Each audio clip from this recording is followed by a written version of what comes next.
Nungguin ya. Halo, selamat malam Sobat Telset. Sorry for opening yang menyebalkan tadi. Jadi hari ini mungkin karena moodnya lagi happy ya. Hari ini kita kedatangan produk terbaru dari Samsung. Ya ini Fold 2. Samsung sekarang menyebutnya Galaxy Z Fold 2 karena kedepannya untuk semua seri Fold atau lipat, layar lipat itu akan pakai Galaxy Z di depannya. Oke, tanpa panjang lebar, kita langsung quick review. Review singkatnya sob, nggak usah panjang-panjang. Check it out.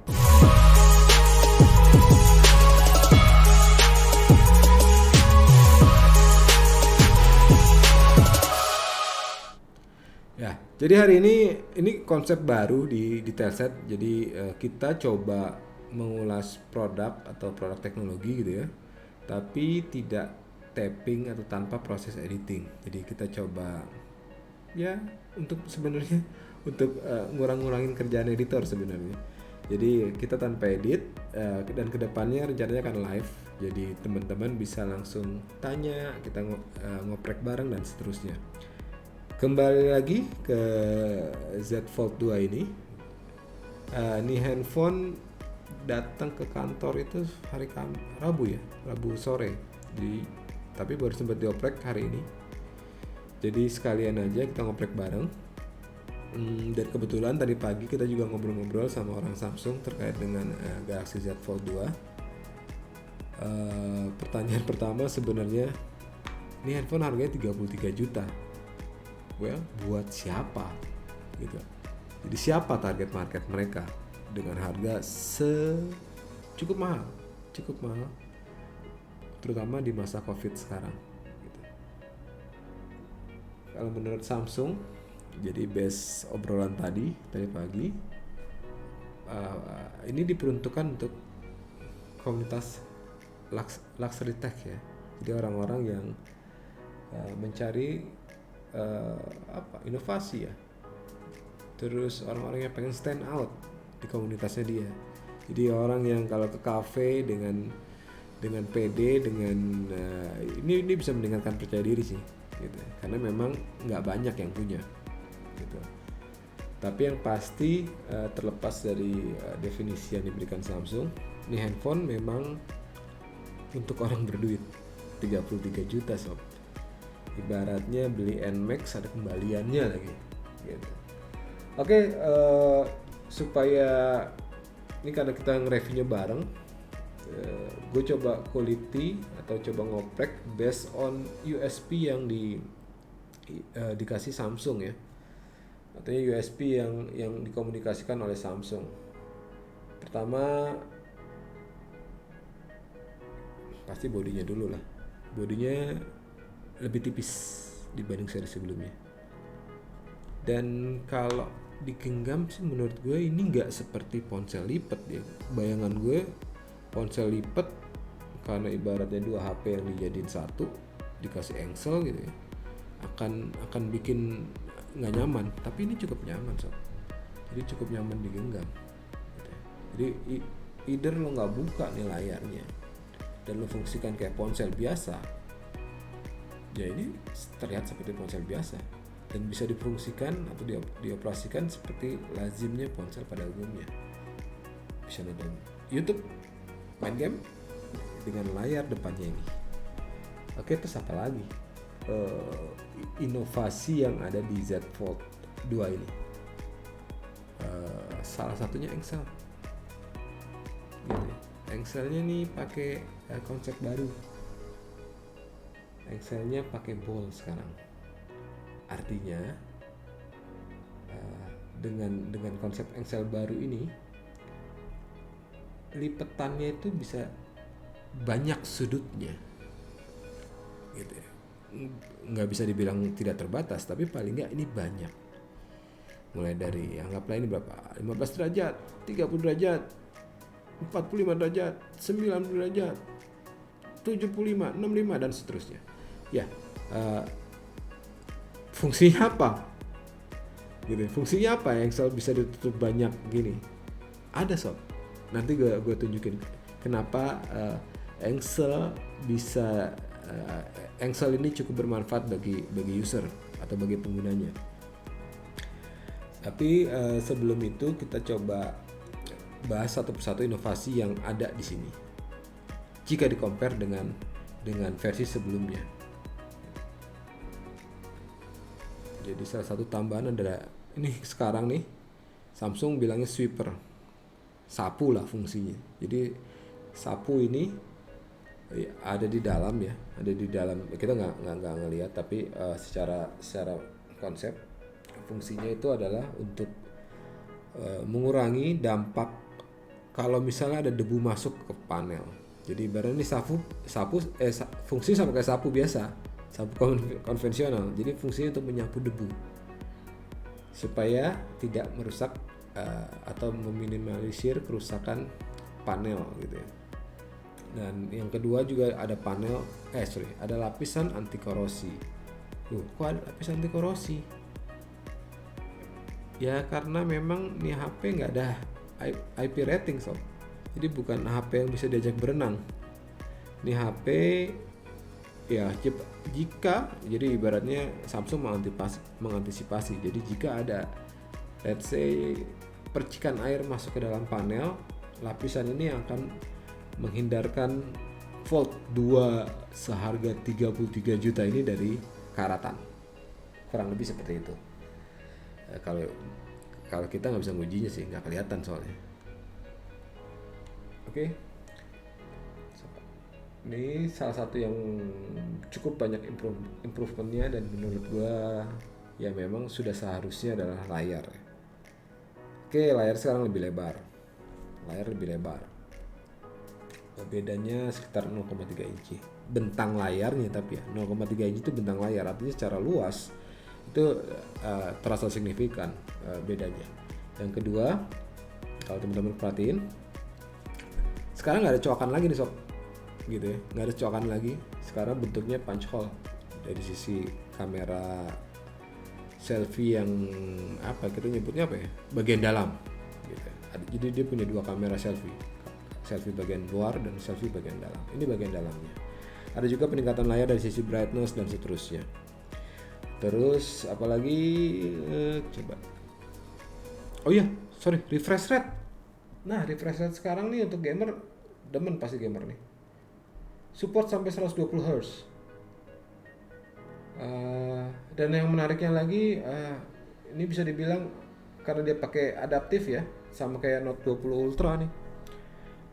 Dia adaptif, jadi ibaratnya nih layar bisa menyesuaikan kebutuhan aplikasi. Jadi kalau kita misalnya untuk baca pakai aplikasi Note atau pakai PDF gitu ya, dan aplikasi tersebut nggak butuh sebenarnya 120 Hz, dia butuh cuman 1 sampai 11 Hz gitu ya, maka layar akan pakai refresh rate sesuai dengan kebutuhan aplikasi tersebut. Terus begitu pula pada saat nonton film misalnya, cukup misalnya 24 sampai 120 gitu. Ya dia nggak pakai, atau dia mungkin pakai cuma 60 sesuai dengan kebutuhan aplikasinya. Tapi pada saat main games misalnya, games berat, ini games butuh 120 Hz. Ya dia pakai 120 Hz. Nah, bagi user sendiri dampaknya adalah lebih awet baterai. Jadi karena secara natural gitu ya. Semakin tinggi refresh rate ya semakin rakus lah, karena bicara gampangnya tuh lo nampilin misalnya 120 frame gitu ya, dibanding nampilin let's say 60, ya pasti ada konsekuensi di balik itu. Selanjutnya yang juga menarik adalah ini lebih ke fungsional, karena kalau kita bicara handphone 33 juta gitu ya, harus ada hal lain nih yang kita dapat, paling nggak ada experience yang berbeda. Kita nanti sekalian how to aja kali ya, kita tambahin gimana caranya step by stepnya gitu. Gue coba contohkan apa ini maksud dari flex mode ini. Gue coba contohkan inilah. Nih gue coba play YouTube. Oke, pada saat kondisi layar terbentang seperti ini, ekspektasi dari pada saat kita menutup layar adalah layarnya muncul di bagian depan. But hey, itu nggak akan muncul kalau misalnya kita tidak atur settingannya. Kalau sekarang nih kebetulan sudah saya setting. Pada saat kita kayak gini, set, maka layarnya otomatis pindah ke, atau filmnya otomatis tampil di bagian layar bagian muka. Tapi apakah ini by default? Enggak. Ternyata kita butuh menyesuaikan atau butuh mengatur settingan. Nah, saya kasih sedikit how to-nya ya. Jadi di menu display ini, saya tutup dulu deh. Jadi di menu display ada yang sebuah menu namanya Continue Apps on Cover Screen.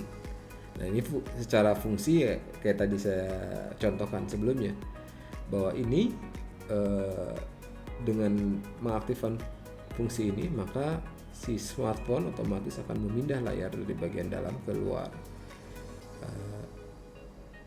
sesuai dengan settingan yang kita sesuaikan di sini. Tapi enggak, jadi kalau misalnya kita pengen Chrome, kita aktifkan dulu.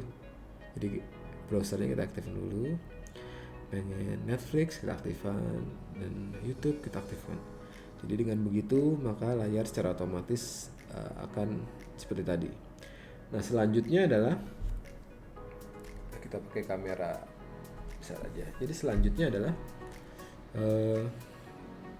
tentang fungsi split screen. Jadi kalau di pengguna Note 20 atau Note sebelumnya, split screen kan udah ada ya. Bedanya adalah ketika single atau ketika ukuran layarnya terbatas, maka kenyamanannya juga nggak ya sesuai lah gitu, tingkat kenyamanan yang didapat. Nah, dengan layar sebesar ini, split screen itu jadi benar-benar punya makna gitu. Artinya user bisa merasakan manfaat langsung dari fitur split screen ini. Saya contohkan ya. Misalnya nih, gitu. Oke, kita pengen tampilan full screen nih dengan asumsi bahwa kita pengen nonton sambil baca web. Caranya gampang. Jadi kita tekan icon di sini, akan muncul opsi. Apakah kita mau split screen, apakah kita mau tampilkan di pop-up view, dan seterusnya. Nah, selanjutnya apa lagi yang kita pengen? Misalnya ini, tampilkan juga, atau otomatis, gitu ya. Nah, ini kan enak nih, split screen di sini fungsional. Gitu. Kita juga bisa mengatur, misalnya kita pengen horizontal atau vertikal, seperti ini. Terus apalagi pengguna Note, pengguna S tetap ada, jadi tetap ada touch screen. Sana kok untung aja ya, kayak gitu lah. Oke sini buat penikmat movie sih ini idaman lah, main game juga idaman nih. Walaupun tadi gue juga sempat nanya, ini mungkin nggak sih ada gamepad virtual gitu, pada saat orang main game kita di sini muncul gamepad kayak misalnya stick PS4 atau apa gitu ya, sehingga kita jadi gampang mainnya. Tapi untuk saat ini belum, masih jadi satu dengan atau apa namanya pada saat ya. Jadi ibaratnya gue ngebayangin kayak gini. Jadi di sini ada gamepad, di sini gamenya gitu ya. Tapi untuk saat ini belum. Jadi ya kalau misalnya ada gamepad virtual sekalipun ya seperti HP pada kebanyakan. Ya walaupun memang experience ini beda kan, layar gede. Terus kita ngomongin apa lagi? Kamera, enggak? Masih butuh kamera? Kameranya oke lah, masih lah. Ya, kameranya oke lah. Jadi tadi ini salah satu hasil kamera. Ya, kebetulan kita pakai lensa yang 12 lensa utamanya 12 megapiksel. Terus ini ada beberapa ini ya. Coba sebentar. Ini di dalam ruang kondisi kurang cahaya. So far menurut analisis kita ini sih oke. Terus kita pakai telenya seperti apa nih? Ini telenya nih. Nah, ini telenya cukup tajam. Terus kita juga coba untuk white-nya. Nah, ini white-nya gitu ya. Terus gimana nih hasil perekaman tadi? Kita sempat coba ngerekam video pakai fungsi Super Steady, resolusi 4K. Yang kalau Super Steady, sebagai informasi, ketika kita aktifkan Super Steady-nya, maka yang berfungsi hanya tele dan normalnya. Jadi yang white-nya nggak bisa pakai Super Steady. Nah, kita coba ini ya. Ini salah satu result yang apa namanya, tadi kita coba tadi siang.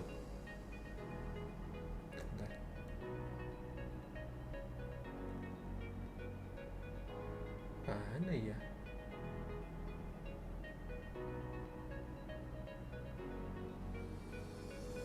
Ini tes perekaman untuk Super Steady, pakai Super Steady. Untuk Super Steady hanya dua lensa yang bisa, yaitu lensa telefoto sama lensa normalnya. Lensa wide-nya nggak bisa.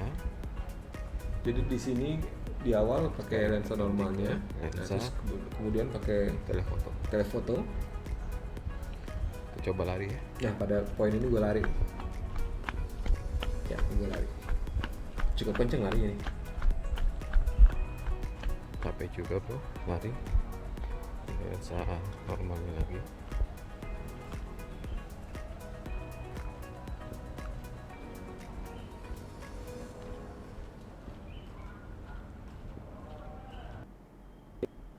Video ya, ini pakai kamera selfie depan. Ini kamera bagian selfie bagian depan ya, sebelum layarnya di. Ini kita coba juga yang bagian belakang. Dan ini untuk yang selfie bagian dalam. Setelah layarnya dibuka. Jadi kurang lebih seperti ini. Kondisi merekam sambil jalan. Juga ya. Ini kondisi jam 12 siang. Tarik. Kita lihat kemampuan dia goyang-goyang.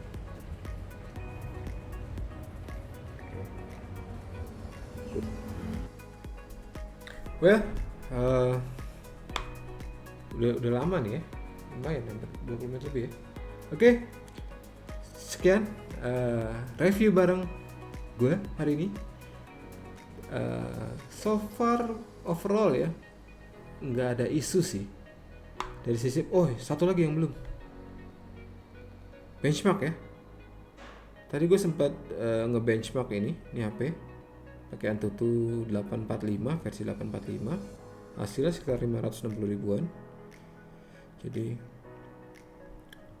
ini gue tunjukin hasilnya dia langsung ya. Ya, ini hasil segini.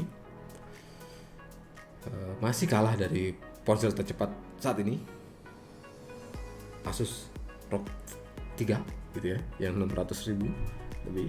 Tapi ini udah cukup oke lah. Dia pakai 865 Plus Snapdragon, RAM 12 GB. Itu udah lebih dari cukup sih gitu ya. Itu udah lebih dari cukup. Jadi menurut gue sih ini, sorry, gue nggak nampilin ini harusnya ya. Oke. Seperti gue bilang, skornya 592.000. Oke lah. Performa no isu lah. Ada satu tadi yang gue butuhkan sebenarnya atau gue tanyakan ke orang Samsung ya. Ini kalau ada S Pen sempurna nih menurut gue. Karena S Pen tuh habitatnya di layar lebar gitu ya. Jadi seharusnya ini ada S Pen-nya. Gue juga sempat tanya apakah karena ini pakai UTG layarnya gitu ya, sehingga level pressure untuk layarnya tuh ya diantisipasi oleh Samsung, khawatir misalnya ketekan S Pen terlalu keras jadi rusak dan seterusnya. Itu yang tadi sempat gue tanyakan. Ya memang kembali lagi possibility untuk menambahkan S Pen mungkin di generasi selanjutnya ada menurut pihak Samsung. Tapi untuk yang sekarang ya kita harus puas dengan kondisi tanpa S Pen. Oke, sekian. Terima kasih udah nemenin gue ngulik Galaxy Fold 2. Simak terus video-video Telkomsel selanjutnya. Jangan lupa subscribe, like kalau misalnya suka, kalau nggak suka dislike. Selamat malam, bye bye. Assalamualaikum warahmatullahi wabarakatuh.